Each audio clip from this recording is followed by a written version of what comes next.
Helena, hello. Welcome back to Forked. How are you? I'm doing well. How are you? I'm well. Why don't we jump right in? So, as you know, every 2 weeks when we do Forked, we start off with the double take, something that's happening in the food system that's so outrageous and shocking it makes you do a double take. This one's a little different, though. I think this is more a double take because you have to look back to make sure something actually happened. And the thing I want to talk to you about starts on July 18th with, as these things often do, a Truth Social statement from President Trump, where he says, quote, I have been speaking to Coca Cola about using real, and of course, real is in all caps, using real cane sugar in Coke in the United States, and they have agreed to do so. I'd like to thank all those in authority at Coca Cola. This will be a very good move by them. You'll see it's just better. Now, here's the key thing there was a response shortly thereafter from Coca Cola. Let's read that one too, just to get the fine print. Quote, we appreciate President Trump's enthusiasm for our iconic Coca Cola brand, the company said in a statement. More details on new and innovative offerings within our Coca Cola product range will be shared soon. Helena, what just happened there? This was wild. When I started getting texts from my friends who I never hear from about food policy, about this, I was like, "Oh, this broke through." Um I think immediately the press was just like, "Oh, Coca-Cola is switching out sugar." First of all, Coca-Cola Classic is made with high fructose corn syrup in the US. And the assumption, I guess, was that they would wholesale be reformulating to sugar. If you really look closely, that's not exactly what the president's post said.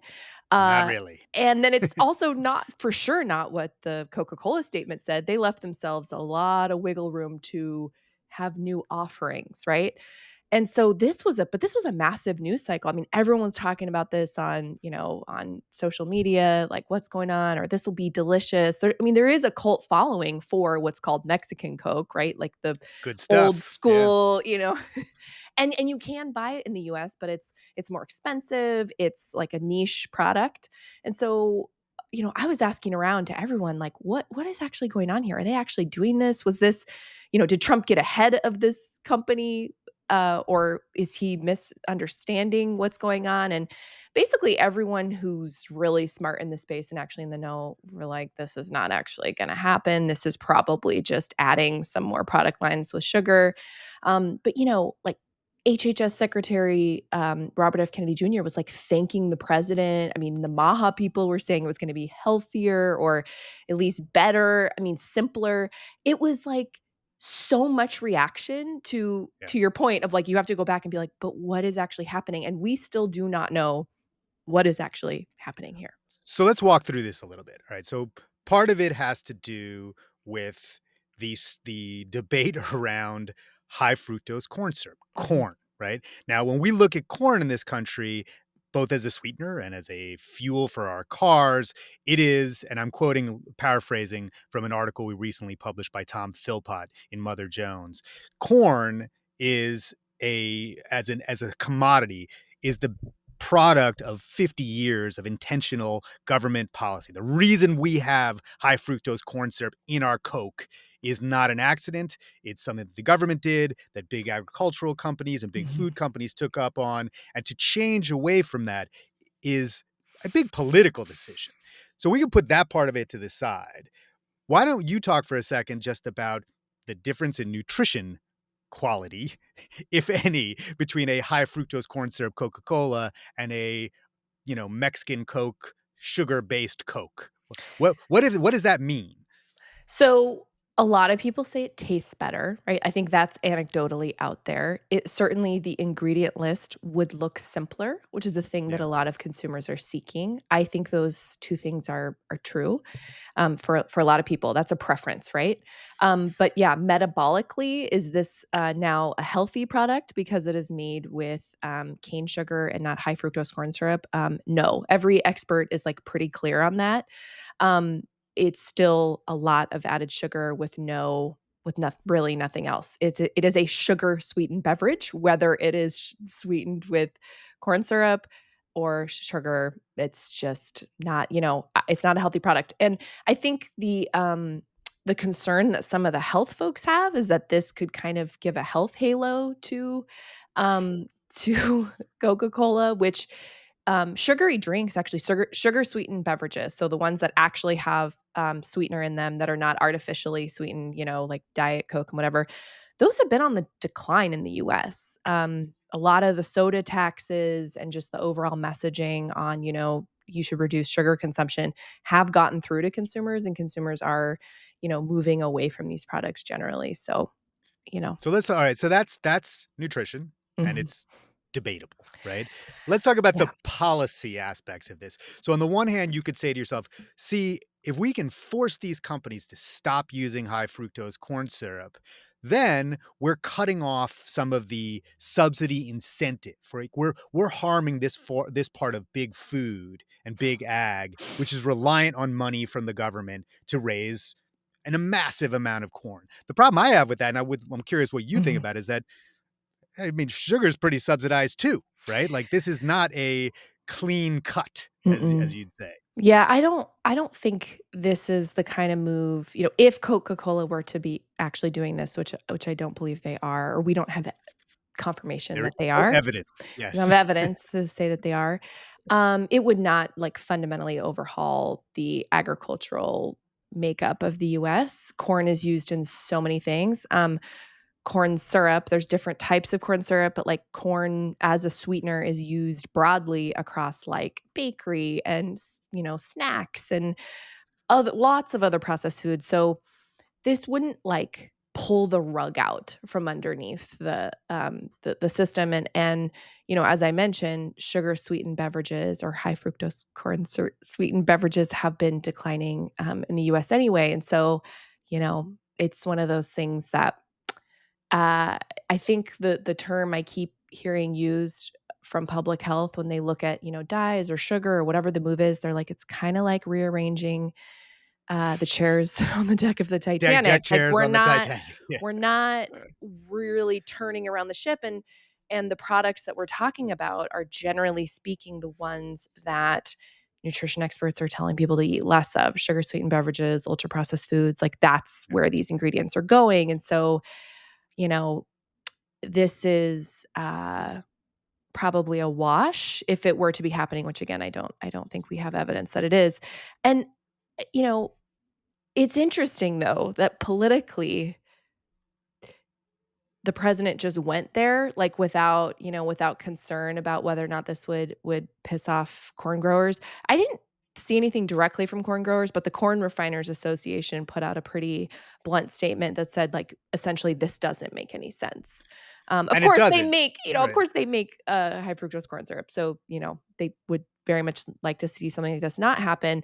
Um, the other thing we should mention is, like, corn syrup, or HFCS, as we call it for short, Yeah. is can be as much as twice as expensive as sugar, and so this would be, like, a huge economic decision in addition to, like, a vibes one. So, Well, okay, so that's see. we'll see what it I happens. think We'll I see what think we'll happens. see more Right. options. I think we'll see more. I think it will. That would be my guess, is But I that think there'll there's be something more. interesting in the politics here too, because Mhm, we talked about the nutrition, which is not much. We talked about the policy, which is not much. But the one of the things that was interesting to me, I spent a little time this morning just reading about Republican feeling about sugar and about corn, mhm, right? mm. And I found it odd. There was a lot of commentary from the Heritage Foundation, which is essentially anti-sugar. In fact, they Well, have an article. they're kinda anti-farm subsidy. Like, They're yeah, anti-farm subsidies, mhm, right. So generally. they have this Mhm. this article, "America's addiction to big sugar leaves a bitter aftertaste." And they said Mm, that in the US, sugar costs 40 cents per pound, double the global price of 20 cents. And those high prices are the result of big sugar's monopoly on the sugar market. mhm. So walk me through the thinking here. We have a president who brought us Doge, who brought us cuts to the USDA, eliminated the Department of Education effectively, is doing all these things that are based on thinking, not in any small part, from the Heritage Foundation. What is the politics on the right for preferencing sugar over corn? I don't get it. So, I have seen no evidence that there is a thought process here. I think this was a shot in the dark, kinda Hail Mary. I mean, there was people all over the internet alleging that this was a way for the president to distract from, he's getting a lot of pressure to release the so-called Epstein files. Like, there were a Are we lot still of talking about Epstein? there Are were we a still lot talking about Epstein? there were a lot of, frankly, hilarious memes about this that you can Yeah. go read about. Like, people were very quick to be like, "This is just a distraction," whether or not it's happening or not. Like, it just seemed like a way to sort of get something else in the news. It certainly worked for a hot minute, like, and then people were back to talking about Epstein, but, um, I don't think that there was thought process in terms of, like, food and agricultural policy or like long-term strategy or thinking. I think this is something where the president sees like a potential populist win. Like, maybe this is just popular, like, oh, it tastes better. It seems like they're doing something that makes, again, like food seem simpler, kind of like harkens back to this nostalgic time, right? Like, if you think about Make America Great Again or Make America Healthy Again, it's like back to some other time. And I think there's some nostalgia around, like, the old Coca Cola, like, back in the day. Rightly or wrongly, it doesn't necessarily mean it's healthier, but I think that's part of it. The Maha stuff, like, generally speaking, looking at removing additives, removing food dyes, even banning processed foods from schools, mandating nutrition education in publicly funded universities, these are things that poll extremely well, and they poll well with Democrats and Republicans. And so my uneducated, or like sort of my guess, right? I'm not talking to the president. I don't have his cell phone number, but it just seems like he sees these Yet, things you as know, a yeah, win. yeah, I yeah, don't want it. I don't want it. It seems like he sees these things as just a win. This is just like a yeah. winning thing.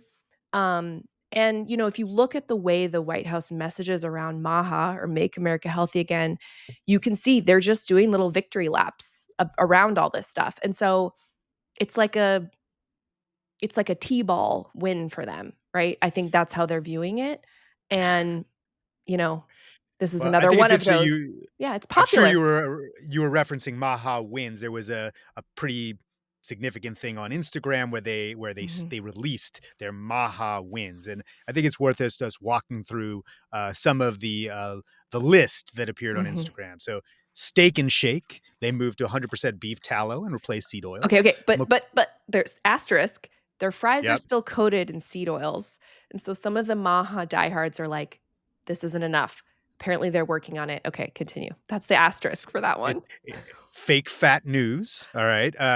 McCormick dropping food dyes and reformulating certain products. Mhm. PepsiCo remove artificial ingredients. In-N-Out kinda removing red dye, but maybe not. They're not, right? That turned out not to be true? They are removing I think they are removing dyes, but the original White House press release said they were also switching to beef tallow, but that was actually That's an right. April That's not Fool's true. joke that the White House Ah, accidentally linked to, and I really wanna just pour one out for the intern who made that mistake. That's I rough. just wanna also say In-N-Out fries, very polarizing issue. I don't know if you've been out to Mm. California and Oh, I had the mean, fry. I went to school in California, I'm very familiar, but they're polarizing because some people think they're not good, right? Yes, some Yeah, people love them and some people do not, because 'cause you they're know? kinda soggy. I'm staying out of that one, you Yeah, know? yeah. All right.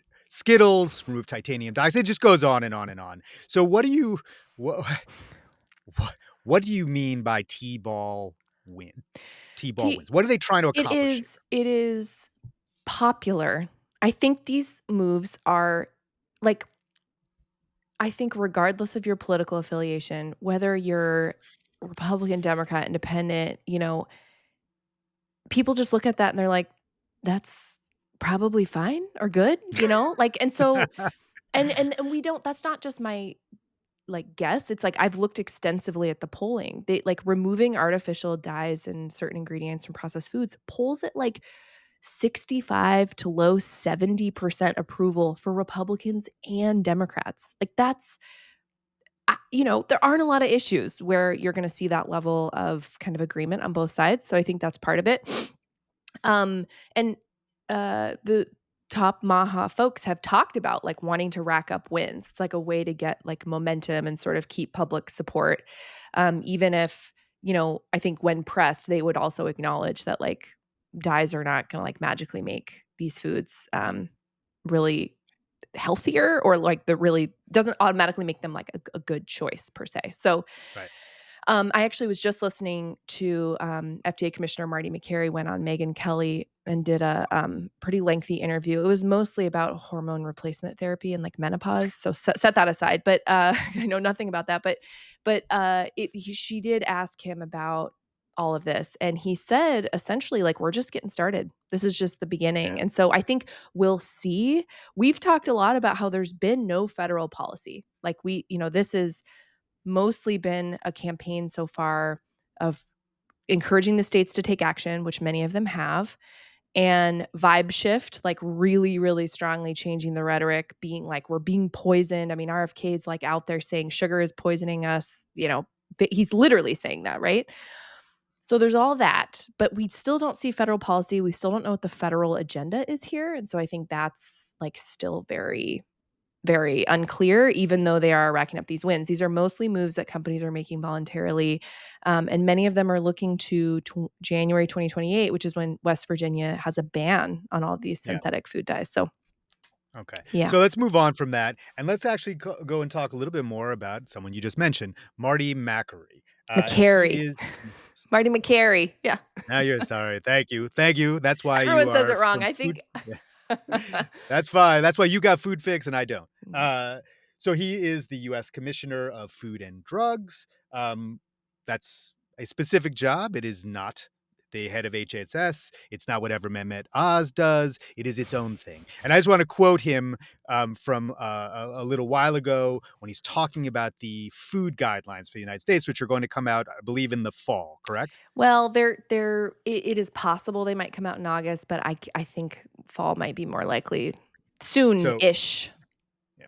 So he says, we're going to ensure that the new guidelines are based on science and not medical dogma. And that was not in all caps. I just did that. That was my all caps voice. And that he also said that he believes the recommendation to avoid saturated fats is dogma. There was groupthink, he said. The medical establishment locked arms and walked off a cliff together, insisting that the reason for heart disease in the United States was that people were not eating skim milk and no fat and low fat foods, ignoring the roles of refined carbohydrates and so many other things. Okay, that again, is this in the category of the Maha win? I mean, this probably there's some at least some debatable truth about Yeah, this. What do we do with all this? oh, man. So, the thing about nutrition is that there's still there still is debate about things that, have been I would say, like, there's still debate about things that maybe seemed settled for a long time. Like, everyone remembers the whole, like, eggs and cholesterol thing. We were told to avoid them, and then it turns out, like, dietary cholesterol isn't as big of a factor as they thought. Like, things do change, right? So it's hard to be I always stay away from saying, like, settled science in nutrition is, like, a known, like, difficult field because it's really hard to pin down what individual foods or categories do to people over the long term. It's hard to do those studies. It's hard to isolate. I mean, it's really, really hard. So, all that said, the science on saturated fat, it can kind of be boiled down into like, if you, whenever there's like debates about this, I go to like the Cochrane reviews, right? Which is like, what is like the best evidence say overall? And what Cochrane Review says on saturated fat is essentially that reducing saturated fat intake can reduce cardiovascular events. So think like heart attacks, all those things we're trying to prevent, right? Yeah. But it doesn't appear to reduce all cause mortality or mortality from cardiovascular events. And so that kind of gets to this like weird debate of like, well, there is evidence that says like replacing, going to polyunsaturated fats or, like basically it's like, going away from things like lard and tallow and having more like olive oil and avocado oil and all those things. Yeah. There is like pretty good evidence that reduces cardiovascular events, and like that's why we've been recommended this forever. But you have this like growing kind of minority voice within the nutrition research community, and then also just like the podcast world and wellness world, and saying like, no, this is wrong, and like we've been told to stay away from all these foods that they view as very healthy. Like, You know what it beef sounded and like you just meat. So said? it's like, But I'm gonna make light of this for a second yeah, because make light what of it it. just sounds like you said was that the consensus was saturated fats avoiding saturated fats will help you prevent a heart attack, but when you die, your heart will still stop. Therefore, it's not that good for your heart. I don't know if that's what you could take away from it, but, like, what I'm trying to get at is, like, there is some legitimate debate about the extent to which saturated fats are the boogeyman that we have been told. But there is pretty clear or, like, overwhelming evidence that, like, reducing them and replacing them with some of these other fats can have benefits. And so the nutrition establishment, okay, so, like, think about the top public health experts, nutrition researchers, Harvard, Yale, CSPI, these groups that we hear from about nutrition.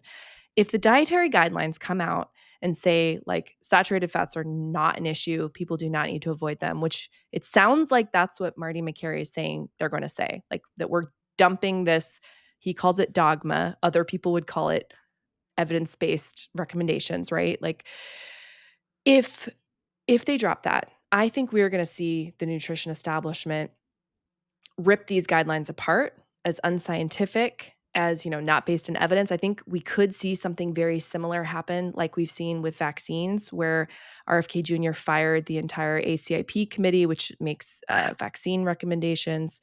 And now you have other outside groups like the American Academy of Pediatrics saying we're going to have our own vaccine guidelines. That's not a great outcome because it's gonna be No, really that's a terrible confusing. It's gonna outcome. be really Yeah. confusing, and people are going to be looking around to, like, who do I trust for this information? And one of the great, like, ironies here is that I think the dietary guidelines are probably also gonna do some things that those same nutrition researchers and CSPI and these other groups, these health groups have wanted to see, which is, like, the government tell people to consume less processed food or specifically ultra processed foods. The government has not said that to people to say, like, ultra processed foods are not good for you. Like, we'll see how far they go, but the top health officials have been hinting that that is going to be in there too. That basically, like, don't consume processed foods. Don't worry about saturated fat. These may be the vibes that we get or the messages that we get, but I foresee this becoming this very messy thing where a lot of experts are gonna say, like, "You can't trust these." And that's gonna be a weird position because generally when the dietary guidelines come out, it's pretty much like, "Okay, like, here's what the new Well, let's talk about consensus is." those. You know what I mean? Let's talk about those vibes in that context, right? Mhm. So one of the things that I think distances people from trust in government, particularly with public health, is there's a sense that the cautious, you could call it science-based, in fact, based approach means that you can't speak directly to people in terms that they understand. It's very Mhm. legalistic, Yep. it's very qualified, and for all its, for better and for worse, the Maha movement, that ain't its problem, right? Yeah. If RFK Jr. thinks that sugar is bad for you, he calls it poison. He Yep. doesn't cite the study and he doesn't couch it in those terms. Mhm. Is it is there an advance here? I mean, we do have to reestablish public trust in public health in the Mhm. United States. Is using clear, simple language something that the science-based, fact-based community can do, right? How do they counter it if Mhm. that's what needs to happen?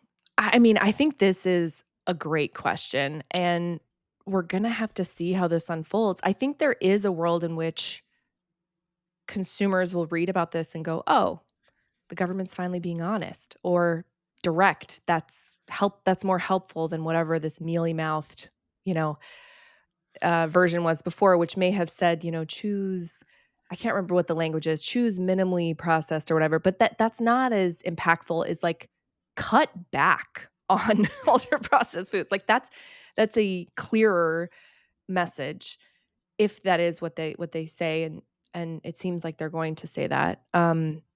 It may be a situation where this is more popular. I mean, one of the things I think I've talked about on this podcast, I know I've mentioned in the newsletter, is, like, there is this real dichotomy between how popular the food Maha stuff is and how polarizing and not necessarily popular the vaccine stuff is. And so, this may be a situation where they win on the public opinion side. What does that mean going forward? Does that mean people trust the dietary guidelines more? I don't know. I mean, generally, people don't really follow the dietary guidelines. Like, we're not eating enough fruits and vegetables. We're not following, generally speaking, the dietary guidelines. And so it's not to say they don't matter. They do matter. They eventually set the policy for, tens of billions of dollars of federal nutrition programs like um, school meals.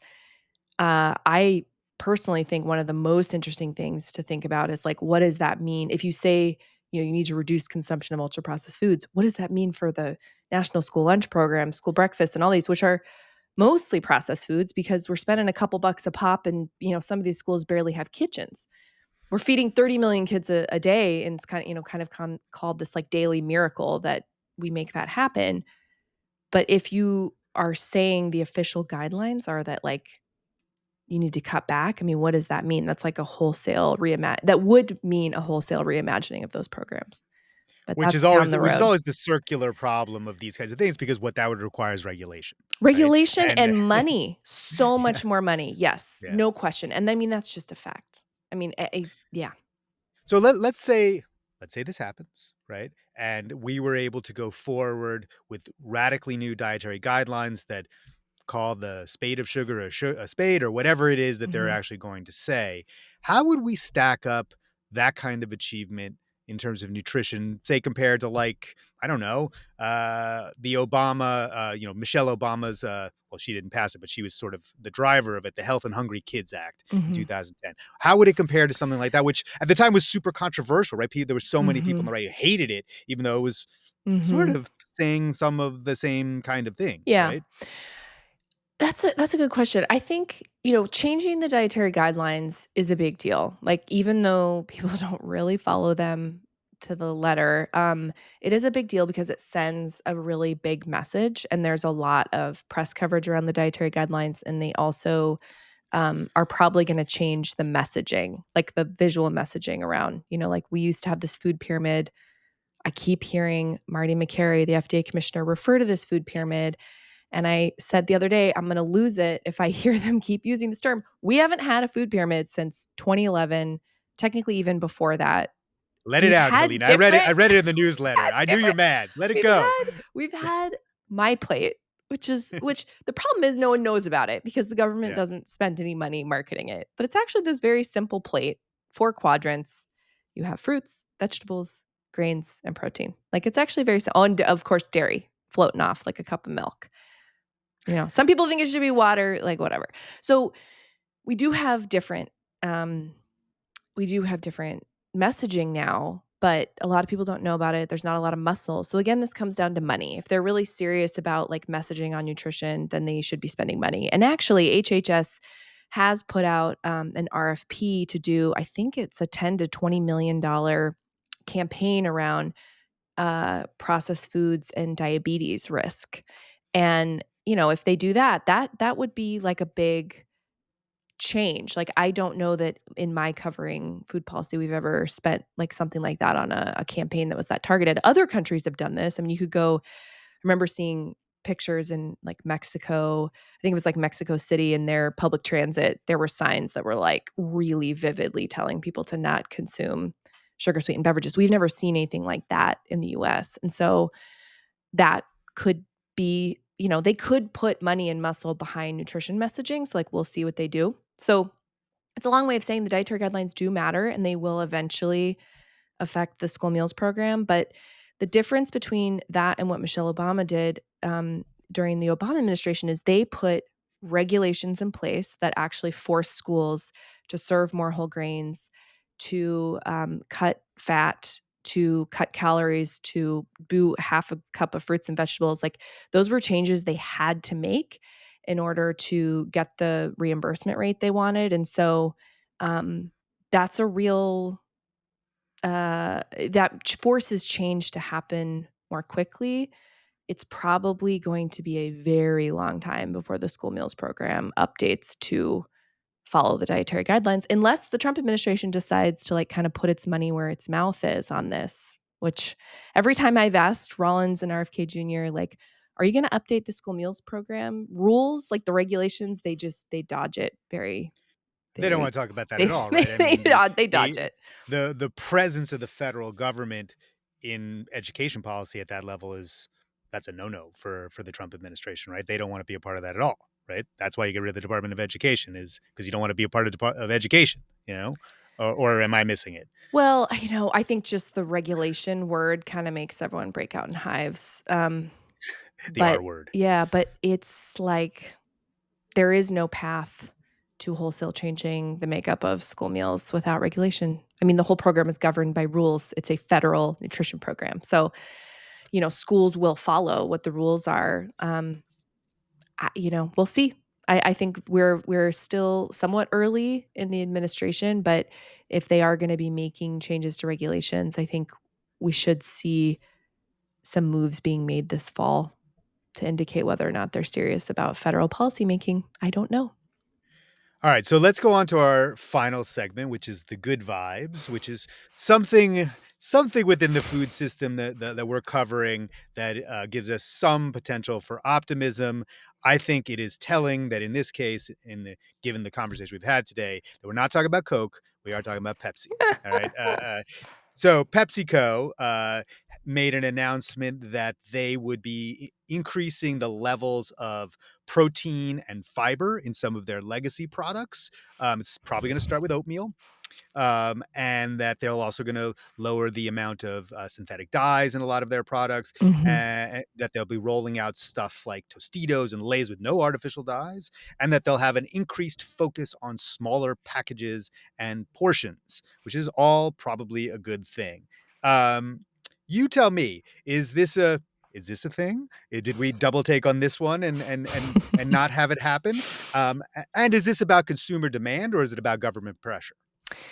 Well, I do think it's a little bit of both. I think, these big companies are really careful and they're really, I would say, thoughtful about how they make changes, right? Because, well, A, they're publicly traded, like, they have to be really careful and deliberative, and, that's one of the reasons why this Coca Cola uh, post on Truth Social didn't make any sense. Like, that would be so sloppy. I mean, and also they could get sued in many ways from their shareholders. So, Uh, companies are careful. I think part of it is listening to consumer demand. Like, the thing about the MAHA movement and all of this chatter from public officials is, like, it does put these issues in the mainstream. Like, consumers are hearing messages about additives and synthetic food dyes and sugar, and in a way that they were not. And so I do think that eventually affects, like, consumer demand. And at the same time, we have increasing portion of the population on GLP-1 medications, which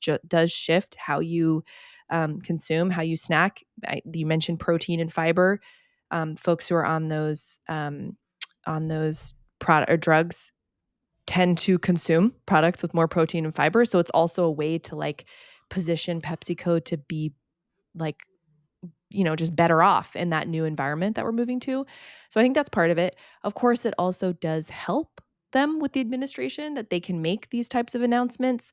Although when it comes to synthetic food dyes, I believe PepsiCo has announced, like, Lay's and Tostitos are not going to have any. But, like, if you think about Lay's, most of those don't, right? They're the potato chips. It's gonna be, a lot more difficult and a lot more impactful when they come back and say, like, Doritos and Cheetos don't That's what I was have gonna say. Yeah, don't that's what I have was thinking. dyes. And I was even looking the other day, I can't remember who I was talking to about this, but, Cool Ranch Doritos actually have teeny tiny little blue flicks on them. Yes, they do. They do. I love Cool Ranch I mean, they're Doritos, so that delicious. Like, I yeah, mean, you yeah. cannot. Yeah, they are. But I remember thinking, like, how have they not removed this? Seems so easy. Like, who would notice these little blue flecks being gone? Like, it's so minimal, right? It's not like the whole thing's blue. And I wish I could remember who I was talking to. They were like, "Oh, no. Like, this would be, like, a huge deal. People would absolutely notice. Like, it's like playing with fire." And I think that sort of is indicative of where these companies are. Like, they're trying to figure out how to give consumers what they say they want, that, like, it's like food with fewer additives, simpler ingredients, but also not rock the boat about some of these things that have always been big sellers. They're mainstays for like a lot of snacking consumers. And so it is like a hard line to walk. And PepsiCo um, hasn't actually announced that they're going to or when they're going to get dyes out. The assumption in the food industry right now is like most companies, or maybe all of them, are going to figure out how to comply with this January 2028 West Virginia ban because it's going to be real difficult to keep Cool Ranch Doritos out of West Virginia or any state that wants to take similar action, or Texas, which would require a warning label. That's what they're trying to do. Although I think there's going to be litigation over that. But it's the law that is going to laws and regulations are, I mean, these food companies are going to follow those. So I think that's where we look, are like specific hammers that are being used and lines that are being drawn. I think those are what's more important sometimes than just saying, hey, we intend to do this. Food companies have before said they've intended to remove artificial dyes, and then they have backtracked And, because consumers were like, what is this? Like, I expected this to be brightly colored, and they get a lot of complaints. So, I also wonder, and I don't really know the answer to this. I mean, this is what the reporter I was talking about. It's for their legacy brands. So, in some ways, it could be a matter of trying to boost the sales of things like Lay's and Tostitos mhm. instead of like, like my kids, I have kids who are 12, 14, and 19. Uh, they're more into the tacky end of the spectrum and then the Lay's end of the spectrum, if Okay, you know what I mean. great question. Do they do the blue? There's some They'll very eat whatever, brightly yeah. colored, very brightly Anything colored. I do wonder anything about that the I let Takis. them, they'll eat. So and I don't let them Those eat ta anything. This is all out in the world. those They're buying Taki it themselves. Takis? Tacky? I think it's Takis. The I don't Takis know. are fluorescent blue. They're so blue. So I do, like, wonder how they will handle that. Like, they're going to probably look different. So, They're gonna have to if they follow through. yeah, we'll see. We'll see. Uh, I mean, I think, laws are laws. Like, that is a line in the sand, right? That's different than RFK Jr. and Marty McCary going up and saying, "We want companies to get this out by 2026." That matters for sure. Like, it is a pressure point, but what really matters are laws and regulations. All right, I think that we should stop on that. That's a good takeaway for this episode. Laws are still laws, although Yes. maybe it doesn't feel like that every day. So, thank you as always, Helena. Like I always like to do, I think you should tell everyone how they can subscribe to your super awesome newsletter and tell them all about it. Yeah, if you wanna get on the newsletter list, just go to foodfix.co and drop your email there. Comes out every Friday, and there is a lot going on. Usually summer is like a quiet time, and it has not been quiet. So, yeah, it's a good way to track what's going on. Well, thank you everyone for coming. Just as you know, you're here, so you know how to subscribe. But you could tell a friend, you could tell a friend's friend, and you could also tell them you could check it out on our YouTube feed as well. We have this in video as well as in audio. And like I said, appreciate you all being here. Laws are laws, and we'll see you in a couple weeks.